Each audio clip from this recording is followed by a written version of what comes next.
Hey guys, welcome back to another episode of Reaction Time. Ben and I are back. Iowa State beat West Virginia on Friday night, and a bunch of other crazy stuff happened this weekend in wrestling. Number one, Iowa lost to Michigan. I bring that up because it's relevant, not because I want to hate on the Hawks.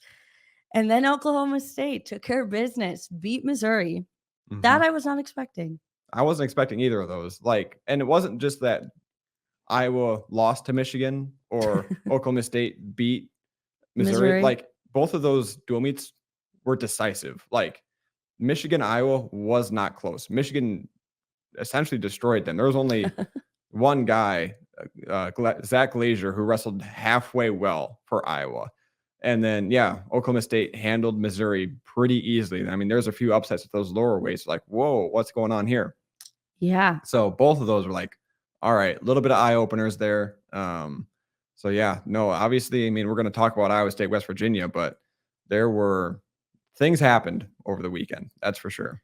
Well, it's like those two duels happen, and then you got upsets across the sport. You got all the controversies with the takedowns. No one can agree what a proper takedown is, apparently, which is not good. Nope. We need to figure that out. Yeah, that needs to be decided before March. There was a statement put out by Mike McCormick in the NCAA who basically said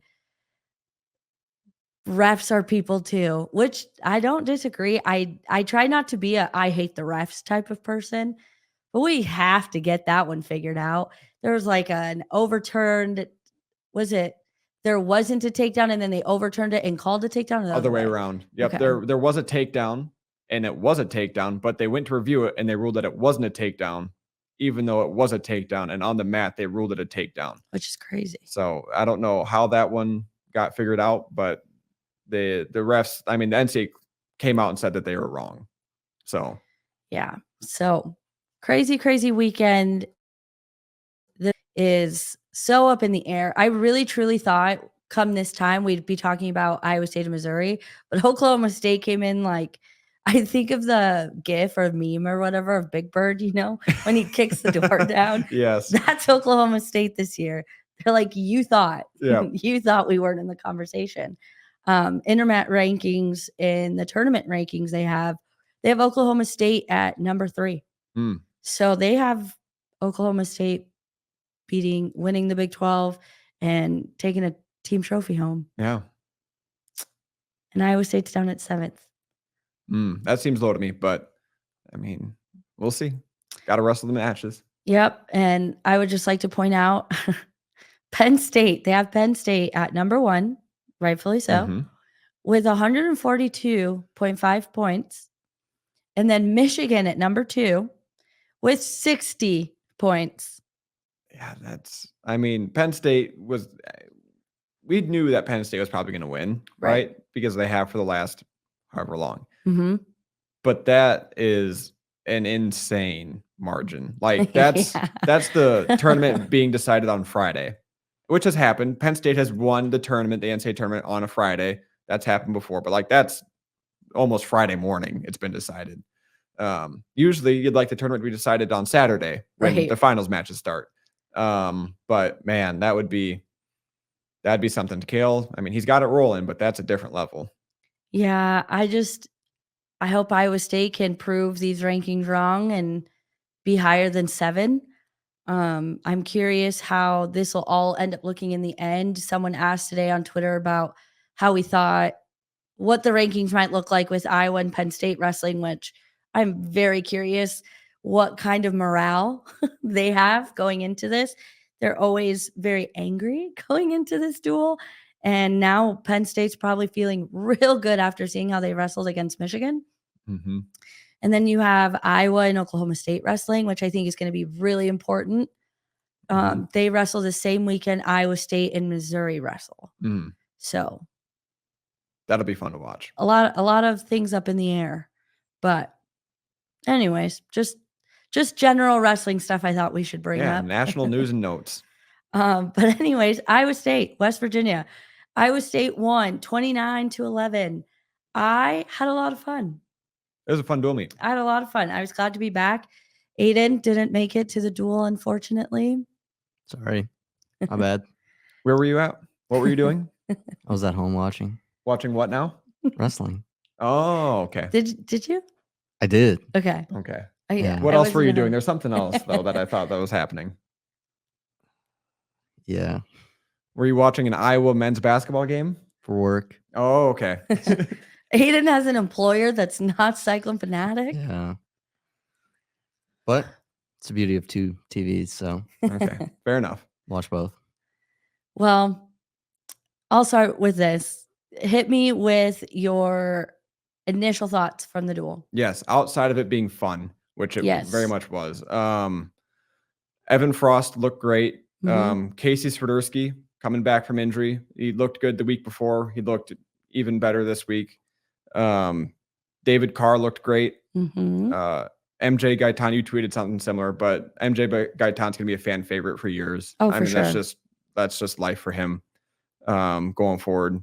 And then we saw some young guys do some things that, like, okay, I could see where you have potential, but I can see how it's not realized. So those are my high level observations without getting into the weeds of things. Yeah. Aiden, how about you? Sorry, Since I'm you doing watched other it. stuff. Yeah. What was it like was the question? watching from home? The MJ Gaitan thing, that whole sequence got me pretty fired up. Yeah, other than that, it was a really exciting duel just in terms of it seemed like there were a lot of good matchups, but yeah, it was like you blinked and MJ Gaitan had the guy on his back. So 38 seconds. that was my favorite match of the night anyway. I'm not kidding. I was in the middle of trying to edit David Carr's pictures because, he had his moment at the center mat. He pointed up to the sky. You could tell he was a little emotional in that moment. So I was like, I need to get those up on Twitter. I literally looked down and I looked up and MJ was like squeezing the life out of this kid. And in the press conference after, I asked him to relive the moment, just talk about how he felt in that moment. And he said all he could think was he needed to squeeze the shit out of him. That's exactly the words he used. And I will give a tip of the hat to Kevin Dresser. It was his idea to have David Carr, MJ Gaitan, and Casey Swiderski come into the press conference together. And he clearly saw something we weren't seeing in the bag because they were just full of energy. They were a great interview. I still recommend you go back and watch all 6 minutes of that interview because they were great. And MJ was great. I've talked about how he's usually pretty quiet, seems very focused, keeps his head down, but he was in a great mood Friday night for sure after that pin. So yeah, and just to walk people through the moment, since it was such a phenomenal moment, his opponent Brody Conley decided to hit a knee slide super duck type thing, and before the match I was just thinking, don't do anything dummy for this West Virginia guy. Just don't try anything weird. And he goes for that. And it's like, what are you doing? And Coach Dresser said on the Tuesday before, don't let MJ Gaitan get a head and an arm, otherwise you're going to get pinned. And if you do that knee slide super duck, it's not hard to get a head and an arm. And that's exactly what MJ did. And he just put the guy straight to his back. It's like, all right, well, you screwed up. yeah. What are you doing? And credit to him, he fought hard to try to not get pinned. He did. But every time he rolled over again, you could just see MJ squeeze tighter and tighter. And it's just like, all right, well, there it is. So, yeah, no, MJ, he's fun to watch for sure. Yeah, he just, his energy, he talked about how he looked at the bench and they were all freaking out and he just knew he had to keep going. But yeah, that was definitely a highlight. I agree. That was probably one of my favorite moments just because Hilton erupted. MJ was just losing his mind. I went back and found that picture of the bench. Everybody's facial expressions are just all over the place, reacting to him doing it. And who doesn't love a pinner? Yeah, they're great. So, Casey Swiderski, he was probably my favorite match outside of MJ, which he was technically one of the marquee matches. Him and David had the two more matched up ones. Number 8 Peyton Hall was a big matchup for David, and then Casey Swiderski was up against number 7 Ty Waters, and he won 7-4 in sudden victory. So I think my biggest takeaway with that one and why it was probably my favorite outside of MJ, was just because we saw so much growth from Casey, not only from a technical standpoint, but from I hate using the word maturity because it implies he was immature.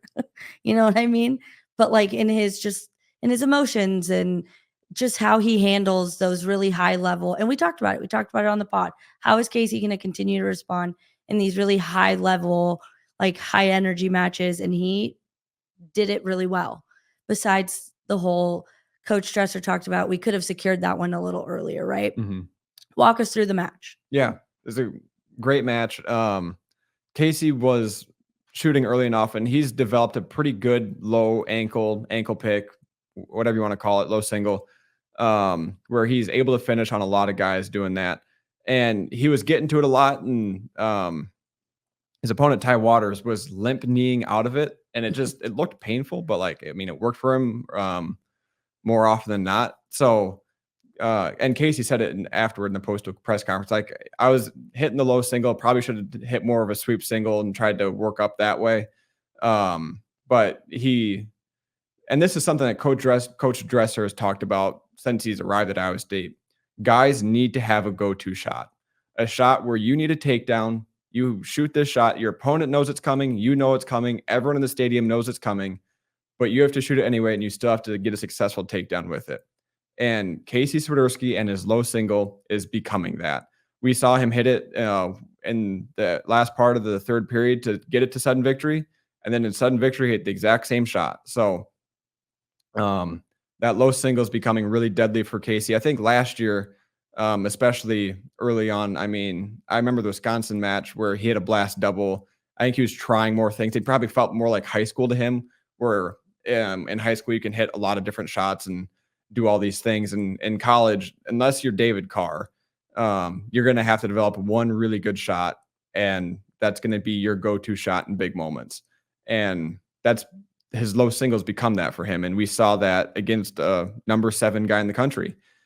So that was a really positive thing to see. And then, like Jackie said, his mental maturity, his mental makeup has progressed leaps and bounds from last year, because I mean, I saw it up on press row. I think it was in the beginning or middle of the third period, and it was after a restart, and Casey was just like freaking out. Like, you could tell he's yelling. And Coach Dresser said this, when he's yelling at himself. He's not yelling at the ref or his opponent or anyone else. He's just mad at himself in that moment. And you could just tell that he was super frustrated. And credit to Casey again, like Jackie said, go back and listen to the press conference, because Casey gave an excellent answer to where he's like, Coach St. John looked at me and he just said, calm the F down. And then saying that must have just centered Casey enough to just be like, all right, let's get this done.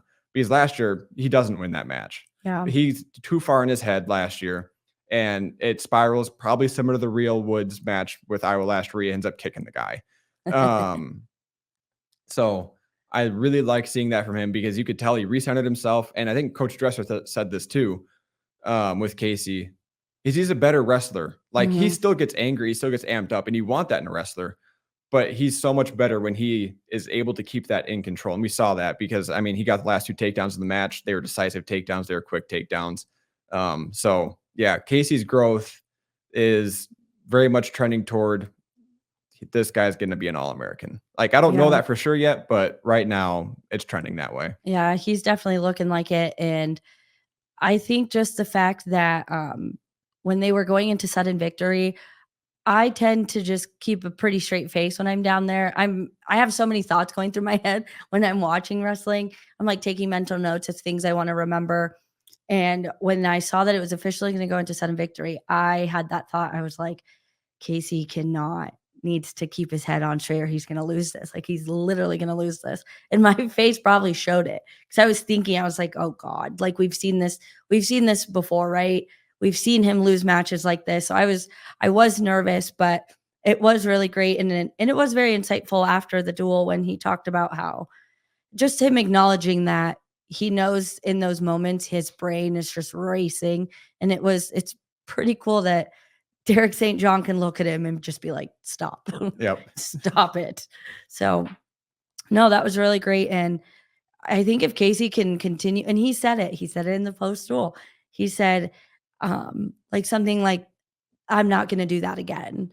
Like he's already saying like, I'm going to clean this up. He acknowledged like it could have just not gone into sudden victory essentially. So I'm curious to see how he continues throughout the last 2 duels and then going into March, because I think he has a really solid, true chance at Big 12s. Yeah, NCAAs, I'm not sure yet.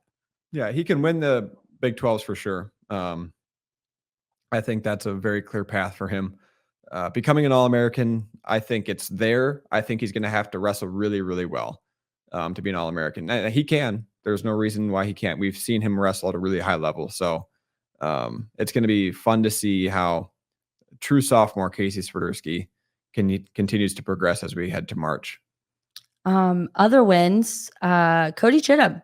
He was back after a mild concussion, and he immediately, of course, to his luck, gets bit or hits teeth, or I don't even know how it happened anymore.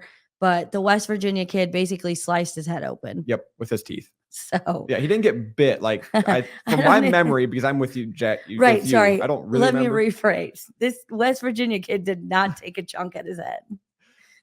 But for my memory, Cody snapped him down. And as he snapped him down, the West Virginia guy's teeth caught his head. Yep. And I mean, Cody knew it immediately. He's like, okay, hold on. And apparently there's a lot of blood. I couldn't see it from up where I was, but the training staff was out there for a while. Dresser said afterward, he was getting his head stapled back together.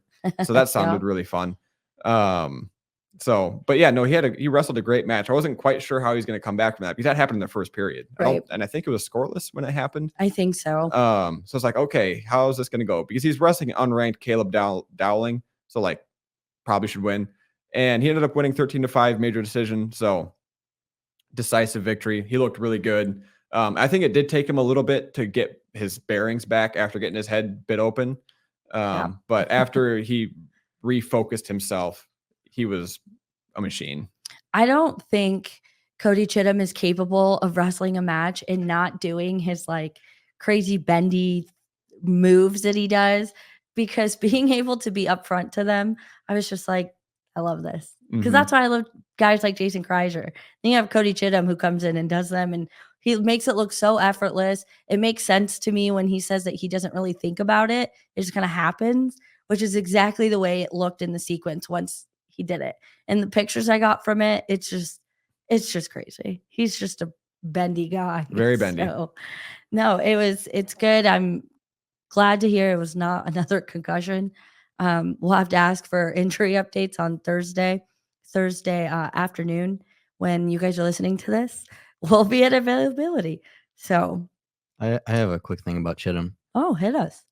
Why do we do, I don't say we, but why does Iowa State do the black tape? Oh, because I missed the John Reeder match. You know exactly what I'm talking absolutely. About. Yep. That was the coolest thing ever because you could see like the blood coming through. Maybe that's why. That's probably why. Looked like Rambo or something. But I'm not a fan of the black. No, I'd be all for the white coming back. I think it probably is. They don't want the blood showing through. Right. Yeah, it looks cleaner. Oh, it absolutely does. But it's just the John Reeder. It's iconic to it. Yeah. Yep. Anyway, that's all I have. Can you imagine? It'd be awesome. Like the back of Chittum's head would have been probably covered in blood. Who was it else that had their head wrapped? Casey got his head wrapped. Okay. Yeah. And then like 3 West Virginia guys had their West head. Virginia. Yeah. And like I texted Jackie during the duel. It's like, what are they doing in practice that they all have their head wrapped? Probably biting each other. That's what's going on. Excuse me. Just goofing around. Yeah, no, it like pre-match. Who was it? One of them had a black eye. They had their head wrapped in a black eye. Must be having intense practices over there in I was Morgantown. going to say, prepping for Iowa State. Getting real hurt. Intense stuff. Yeah, no, it was interesting time. I never even thought about the black and white tape now that Aiden brings it up, but I'm biased. I like the black. It looks clean. It's clean, but I'm with Aiden in that the white is excellent with especially John Reeder. So, yeah. Throw in a white singlet too while we're at it. There you go. What else happened? Man, Kyson Terrakina won. Evan Frost won. Evan Frost makes it look easy. Yep. That's what I was just about to say. Evan Frost wrestles how I wish Kyson Terrakina did. And I texted you that too during the dual meet. And Yeah. it's just like Evan Frost wins 17-1 major, not major decision, tech fall in the second period, early in the second period. And Kyson Tarakina, who again, we harp on it every week, but he is proven to be able to beat all-American guys. So that to me tells me he can be an all-American caliber wrestler. We just don't see it that often. So he's wrestling an unranked Jet Strickenberger and was losing most of the match and ends up winning 10-7 late in the third period, which is great. I'm glad he won. But then Evan Frost goes out there against an unranked Mason Mills and just destroys him. It's like, that is what I want to see from Kyson Tarakina. Like, that's what I want. So I don't know if we're going to see that at any point this year again, but that is my wish. I mean, that's a fair wish, right? Like, Kyson has proven his how talented he can be and what he's capable of. And when you get an unranked guy, a tech fall should be the expectation, especially with the new, At least a major decision. Yeah, especially with the new takedown. That's 3 points. Yep. You can rack those up so quickly. So, and especially Kyson, such an offensive guy. So typically he seems to be, we'll see. I'll hold judgment, but he seems to have gotten less offensive recently. I'd like him to pick that back up. And speaking of getting more offensive, we saw Julian Broderson. He lost to unranked Austin Cooley 10-4. The score was not close, but he shot lots of shots, which I like to see. And even Coach Dresser said it after. He's like, we got him shooting shots. That's a good step in the right direction for him. Now he's got to finish them. And like, that's what I was thinking too when I was watching the match. It's like, he is 90% of the way to a takedown, and then he just doesn't secure it. And then he ends up getting taken down himself in the exact same movement. Like, so it's like, you're so close. Just do it. And he can't, or he didn't, at least against West Virginia. I don't know if there's enough time between now and March for him to get that down. I hope he does. I think that'd be great. But yeah, Julian, we got him shooting shots. Let's get him starting to finish. So that one is what it is. But yeah. Well, and then we had, oh gosh, Sam, I'm so sorry if you're listening. I can't pronounce, how do you pronounce Sam's name? At 141, Sam. Oh, Herbovsky? Yes. I don't know how to that's a guess on my part. Yeah. Coach said that, unfortunately, we updated. I shared this on Twitter. Anthony Etchemendia dinged up, what was it, his ankle or something? Didn't sound too serious, but they decided to keep him out of this match. So Zach Redding was going to go up, but then Zach Redding woke up the day of the duel not feeling well. So Sam got a call right after he finished lifting. Coach said Saturday morning, like, hey, it's your time, bud. It's time for you. Same thing with Will Feldkamp. Did not wrestle. His injury sounds a little more complicated. Sounds like he hurt his elbow. So Tate Nocturborn, did I say that right? Yep. Okay. I was like, I know I've had that one. Stepped in, made their Hilton debuts, Iowa State debuts. And unfortunately, they both lost. But, I mean, good on Sam for stepping up at time they needed him. Tate, he lost by major decision, but I think Tate's going to be really good. I thought it was good to see him out there. It's always nice to give guys mat time like that. So I thought it was good to have them in there, see what they can do, how they handle the pressure of Hilton. So yeah, I mean, Sam had number 10 Jordan Titus. Yeah. So he was up against the 8-ball just right out of the gates. And he was actually in on the first shot. It's like, oh my gosh, he might finish this and be up 3-0 against number 10 guy in the country. That didn't happen. And he lost 11-3. But still, I mean, he not fought a bad hard. Score. Yeah. So I like seeing that from Sam. And then, yeah, like Jackie said with Tate, you can tell that there's a really, and the Dresser said this too, you can tell there's a really good wrestler in there. He just made some boneheaded mistakes. Yeah. Like, he got the first takedown of the match, which great. And then he gave up a takedown. That happens. And then he got taken to his back in just a normal, like, suck back type thing. It's like, Tate, you can't be going to your back in that situation. And then there was another situation where he was essentially almost got an escape and gave up a cradle. It's like, buddy, you can't be doing that either. So he gave up 2 sets of 4 near fall, which really swung the dual meet, or not the dual meet, that match specifically, not the dual meet at all. That swung that match really in Dennis Robbins' favor for West Virginia. So, like, yes, Tate lost by major decision, but there's levels to that, and there's things that you see within that. It's like, okay, I mean, just clean up some things, Right. and you probably win that match. So yeah, definitely. And then you have Younger, 23-8. Yep.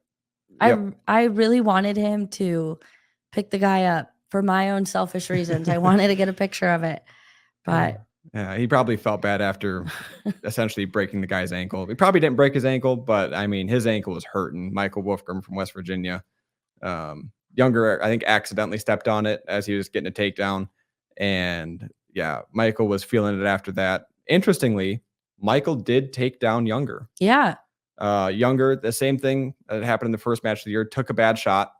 It got stuck underneath of him, and Michael Wolfgram got a takedown. That said, Younger still won by major decision, tech fall, 23-8 in 3 minutes and 49 seconds. So Younger had no issues, and I mean, credit to Michael. He could have easily just forfeited after the injury, right? But he stuck it out there. He wrestled, and he got his butt handed to him. So credit to him for sticking with it and giving himself a chance. He got a takedown, so like he stayed with it. So big credit to Michael Wolfgram. Well, and you know what? I could see what Coach means when Younger kind of looks complacent in those matches, because Younger looked very much like, I'm here to do my job. I just kind of like did it. Like you could tell he just wasn't very worked up. You could tell he's definitely more honed in, which I get it. You're going into this match very clearly you're going to win. So it was just, yeah, he's just huge. He is a monster. Big man. So I can't wait to see him against Missouri. Which, in the same note, I want to talk about David Carr. Yes. David Carr, senior night. Obviously, we had other seniors to honor, but David Carr is just so good, so talented, so consistent. He is like the mecca of this team, right? He's the pinnacle. He's the golden star. Like when it comes to I thought of this actually when David, in the post-duel press conference, he recalled being in the stands watching Iowa State when he was, what was it? He would have been a senior in high school. Yeah. And just talking about when Iowa State just was not very good, and just reliving those moments into him coming into Iowa State, and at that time, all we wrote about was the culture, right? The culture's changing, and who was at the heart of that, right? So it's like David Carr, Ian Parker, Jarrett Dagan. Yep. Those are the three I think of. David's been obviously here for a while, and now we're at the end. But I'm like sitting here and I'm like, even today, Friday, hypothetically speaking, we still don't, it's like no one's processed that David's leaving. And he's just so good all the time that it's so easy for us to almost overlook him because we have so much more to discuss, right? Like Evan Frost is so young and doing so well. And then you have Younger, but then you have David, who does not falter. Nope. Like when he lost at Cliff Keen, the Cliff Keen Invitational, we were shocked because David doesn't lose. And then David on Friday, he got taken down, right? Second time of the season. Yep. And then we're like, whoa. But it's like he's just so good that we do not talk about him enough. And I was sitting there Friday and I was like, holy crap, like our days are literally numbered. And that sucks. Yeah, 4 more. Like that sucks. And at some point, we obviously stopped talking about the culture changing because it did change. And now we're in a different era and the narrative changed. And it's so crazy that David Carr, who was really at the root of that with Jarrett and Parker, who have now left. It's so crazy that David's kind of like that final piece, right? He's the final piece of those OG guys who changed things at Iowa State. So, yep. That was my rant. I was just like, when I was driving home, I was just like, this is crazy. Yeah. The things he's done for Iowa State are pretty close to immeasurable. I mean, we can technically measure it just because I think the year he committed, Iowa State scored 1 entire team point at the NCAA tournament. And now we're talking about Iowa State being a potential trophy team. Yeah. So like that, it is measurable, the impact that David Carr has had. But that is pretty darn close to immeasurable. Like that's the things he's done for Iowa State are incredible. The things his family has done for Iowa State, that probably is immeasurable. Like the Carr family, what they have done for Iowa State wrestling is insane. So just the whole Carr family legacy, David's legacy stands on its own. I mean, NCAA champion, second runner-up, third place finisher, 4-time Big 12 champion, all of these things, right? So like David Carr's accomplishments stand on their own. And he's an incredible wrestler. He wrestled, just to talk about the match, he wrestled number 8, Peyton Hall from West Virginia, beat him 10-5. The only reason he gave up the takedown is because he was going for a takedown. Like he already kind of had a major decision. That happened. But he's like, no, I want more, because that's just David's mindset. It was never like Peyton Hall took Keegan O'Toole to the brink the last week. And David handled Peyton Hall no problem at all. So yeah, he's a special wrestler. And I think part of the reason maybe we sometimes overlook him is it just looks so easy and effortless. And with younger we get to talk about how strong he is and how explosive he is. And like David is explosive too, but it's in a much more fluid manner. Like he's just so smooth with it. It's like that looked very easy. And is it? Absolutely not. Because if it was, everyone else would be doing it. Right. But it's just, yeah, he's something special. Iowa State is incredibly lucky to have gotten him. And Dresser, good on him for having David commit to him, because that was probably like the Brock Purdy commit for the Matt Campbell era. Yeah. Or the David Montgomery commit. Like, hey, you're going to have to trust in this vision. But if you do, we can do great things. And in both cases, or in all cases, it worked out. So, yeah, David Carr is something special. Well, when I asked Dresser about it, that's how he ended the whole thing, was like, there are not many of those, referencing to David Carr, athletes like him walking around the planet. It was a catalyst for us. And he was. And I was thinking it even from our perspective, right? As media, how many members of the media get to cover the top guys, like truly the top guys in the country? You look at Penn State, those guys are truly spoiled, right? They're covering 6 to 7 guys that are going to be in title matches. I'm making probably. that number. Probably right, though. Or like the Oklahoma States of the world, right? They get Dayton Fix and all the other champions they've had in their rich history. Like there's not many people who get this opportunity. And in Iowa, we've been very fortunate, right? Like look at the Iowa reporters. What Iowa's done is incredible. And in Ames, we've gotten to sit and watch David from the start. Now we're at the end. And it's just like, as a whole, as an entire like sport, this is not common. People aren't just covering the top guys in the country all over the place. It's very specific to the Penn States, to the Iowas, to Oklahoma State, just very few people get this opportunity. And I think it's crazy, because to me, David's just David Carr, right? Like we had to talk to the guy every other week. We get to make jokes with him. We've seen him grow up. And I think of all of the people who literally worship the ground he walks on. So it's another one of those moments where it's like, we're so close to him because we've covered him for so long that I also forget, like, this is David freaking Carr. So I did get a little sad. I've definitely over the years gotten better at, like, it's a job. There's only so many emotions you can have doing the job. And I only really get emotional now just in general. Like I just love the sport so much. But when they did David's like introduction at the end of senior like introductions, I was like, this is actually really sad. Like this is the end of an era. So, and of course I try to get David to talk about it and he won't. Nope. I could not get him to do it. He will not talk about himself. I tried twice. You did. And he wouldn't let me. That just goes to show his personality, right? He's too selfless. In an individual sport, he is too selfless. Figure that one out for me. Yeah, I asked him about him being done and like at light at the end of the tunnel, and he still found a way to talk about his teammates. So, but there's 2 more left, and the next one's UNI. Yep. Our favorites, right? Doug Schwab's coming to town. This Sunday, Super Bowl Sunday, they moved the duel up to 1 p.m. It was originally 2. I feel like they should have just moved it a while ago. They should have just scheduled it at 1. What are we doing moving it? Like, or even we noon. know when the Super Bowl is, but whatever. No, it'll be good. It'll be really exciting. I hope they still have a great turnout. They deserve a good turnout. Schwab, Aiden, I don't know if you still wanted to play it.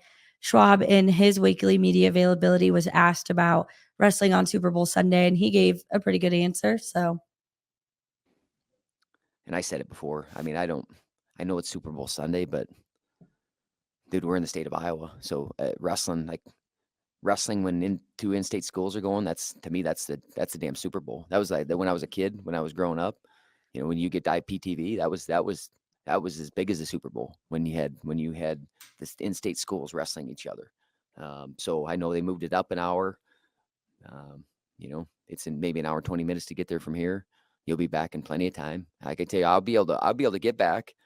I'll be able to get a sweat. I'll be able to get a cold tub. I'll be able to drink a couple kickstarts, and I'll still have plenty of time to be there for the start of that game.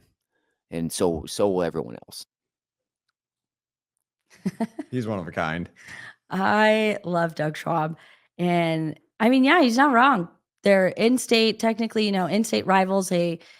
Doug Schwab and Kevin Dresser have done an amazing job of really pumping this duel up and bringing it back to life, regardless of who's better, who has what ranked wrestlers, right? Like, you look forward to it regardless. So I'm very excited personally, just because the energy around this duel is always just through the roof. Mm-hmm. There's just so much like respectful animosity towards each other. That's a great way to put it. And I'm excited. I'm curious to see what Dresser brings to the table on Thursday. He likes to bring his emojis. He loves his emojis. Curious if he'll do it again. But Iowa State's definitely favored on paper. Mm-hmm. You're looking at number 4 Iowa State and number 17 West Virginia. Nope. Or West Virginia. UNI. Yep. I was going to say they both beat West Virginia this weekend. And I was going to say UNI stole the 17th spot because West Virginia dropped 2 spots. Mm-hmm. So three to they're number 20. 20 now. Yep. So that was my thought process. But Iowa State's still favored. Mm-hmm. When I look at the lineups up and down, I see UNI definitely winning at 141 with Cale Happel. It depends if Anthony goes. So when you put them up against each other, how do you see Anthony going up against Cale? I think he matches up well, personally, just because Anthony's so offensive minded. Mm-hmm. It doesn't mean a win. I would still like if you made me pick one, I'd still probably pick Cal, but Mm-hmm. that is not a foregone conclusion to me. Now, if Anthony doesn't win, then Cal for sure wins. So, yeah. I think, I feel the same way. Like, on paper, looking at it, I lean Cale, but I think Anthony's very capable. I think it also depends on his ankle. You know, like Coach will tell us he does give it to us straight. Mm-hmm. I'll give that to him. I'm not implying anything, but maybe Anthony feels ready to go. They throw him out there. What if it's not 100%, Mm-hmm. And when you're going up against number 6, Cale Happel, you got to be ready to go.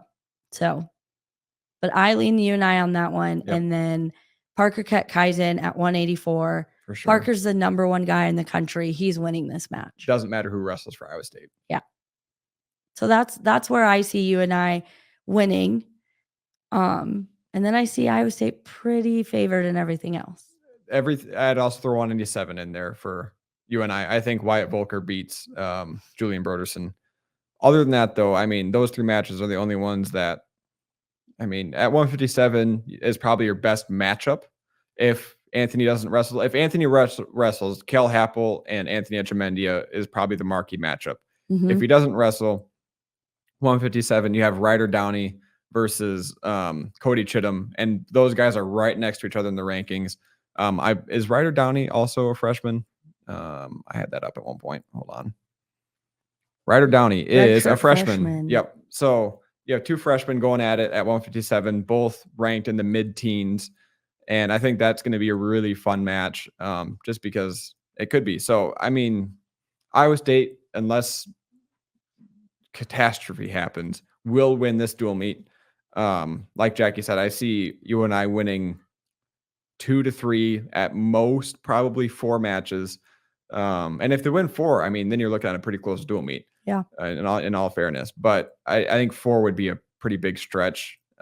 So there are some fun matchups to watch, and then there's some where, I mean, at 165, RJ Weston for UNI lost to Tech Fall to Peyton Hall, and I would imagine David Carr does something very similar to that. Yeah. At heavyweight, I mean, Tyrell Gordon is ranked in 15 to 16, but we've seen Younger Bastida beat the number 11 guy by major decision. So I'm expecting him to not have too much trouble there. At 133, UNI's guy, Julian Faber, is ranked in the 20s. I would expect Evan Frost to win that match. So, like, Iowa State will very likely win this dual meet, but there are some fun and intriguing matchups throughout. Yeah, no, I think that's kind of why this duel is fun, right? Like, as much as Iowa State's favored, there's still matches that are going to be, could really truly go. You never know. It could go either way. Like 125 without wanting to poke at Kyson again, but what Kyson Terrakina is going to show up.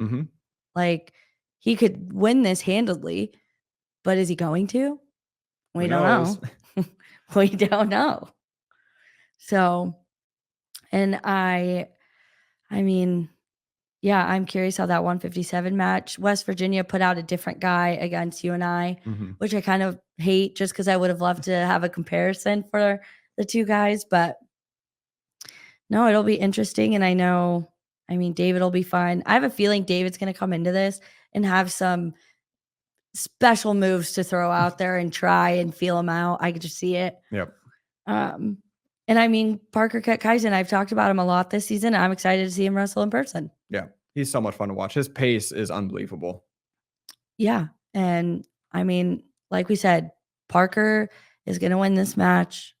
And it sounds like Will Feldkamp might not be back anyways. So I'm curious if who goes in at 184. We'll have to. I think you throw Tate Nocturne back in there. He can wrestle 5 matches and maintain his red shirt. Let him feel what the number 1 guy feels like, because Tate Nocturne is Iowa State's future at 184. Let him feel what number 1 feels like. That's what I would do. But we'll see what Dresser does. So yeah, I'm excited. I think I'm most excited to see Doug Schwab and Allison Schwab. Like, I'm just pumped for this duel. It hasn't been at Iowa State in 2 years. Yeah, it's been a while. You haven't been able to be at it. No. That drive sucks. I don't blame you. Schwab says it's an hour and 20 minutes. It is 9 hours and 20 minutes. You don't think Doug Schwab speeds? Close to that. I also think he speeds a lot. But it's probably close to an hour 30, but I'm going to say, I feel like it takes 2 hours. I guess from Ankeny, but I've only made the drive from Ames to CF. Okay, that's fair. It's my neck of the woods. So yeah, I don't see Doug Schwab going the speed limit. He's got places to be. When you look at this duel, obviously Iowa State's favorite on paper. They'll most likely win. What are you hoping to get out of the duel? I would really like to see Kyson Terrakina win by major decision or more. Okay. I would like to see Julian Broderson challenge Wyatt Volker and maybe win. Wyatt Volker is a freshman for UNI who wrestled in last year's dual meet against Younger, and Younger beat him 12-6. I would like to see Julian go out there and see what he can do against a top 20 guy, an up-and-coming guy. Outside of that, I'd like to see more MJ Gaitan pins. But other than that, I think just the standard stuff of let's have some fun with David Carr and Younger Bastida and see what the rest of the guys do. Yeah, I definitely think bonus points, right? That's always the key word. You want to see bonus points from these guys. I think when I look at the lineup and you look at like 125, 197, I definitely look at Julian Broderson more. He was very angry after losing last time, which I think is a good thing. Yeah. I think it's good to see emotion from guys. I think it's good to see them pissed when they lose. It means they obviously care. So I would like to see how Julian turns it around. Coach sees him more than we do, and he said that there's been progress. So I think he can win this one if he goes in and he just puts it on him. Yep. We'll see what he does. But any final thoughts on that one? No more thoughts. All the thoughts are gone. I know we've been swapping thoughts for hours. It feels like. For those of you who don't know, when we do podcasts, Ben and I like to sit and discuss what are we going to discuss? How would we like to discuss it? Aiden chats in once in a while. I think tonight we plan on starting at 6. Yep. And we it's started at 7:30. 7:01. Okay. So we talked for an hour, whatever. We had to That catch up. happens. We had That to catch happens. up. Yeah. Since last week. Right. It's been a week. It's a long time. Yeah. Aiden and I tried to figure out Iowa State's chances to the podium at Big 12s. Every single scenario. We sat and went through it. We sat and went through the entire intermat rankings to figure out who can afford to lose where, who can win this. So this has been an action-packed 3 hours. And we still didn't figure anything out. So no, I can't confidently tell you. Well, Casey Swiderski figured that one out. He's sitting at the top of the Big 12. If there was such a thing as just strictly Big 12 rankings, Casey's at the top. There you go. That's the one I remember. Yep. We know that much. We'll let you know more close to March. Oh, geez. Insight you can't get anywhere else. Yep. And that's it. That's the podcast That's this it. week. Aiden, do you have any final thoughts? Shout out Fairway. Yeah. Shout out to Fairway, our sponsor. How's that Fairway today? Were you? Yeah. I went to Fairway the other day too. Nice. Got stuff for spaghetti. Perfect. Oh, as always, guys, follow along on Twitter. We will both. Aiden, will you be there on Sunday? I will not be there on Sunday. Why not? Secret. Are you watching another Iowa basketball game? No. Iowa God, no. women's basketball game? No. Okay. Okay. All right. Different Something secret. with Iowa. Nope. We'll see about that. All right. Yep. Ben and I will be there on Sunday, as always. We'll be bringing you the live tweets, the photos, all the fun stuff.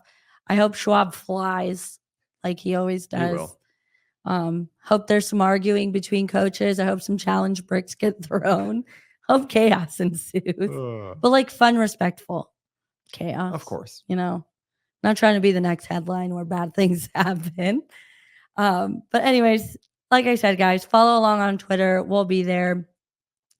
Shout out to Fairway, as Aiden said. They are our fearless sponsor here at Cyclone Fanatic of all wrestling coverage.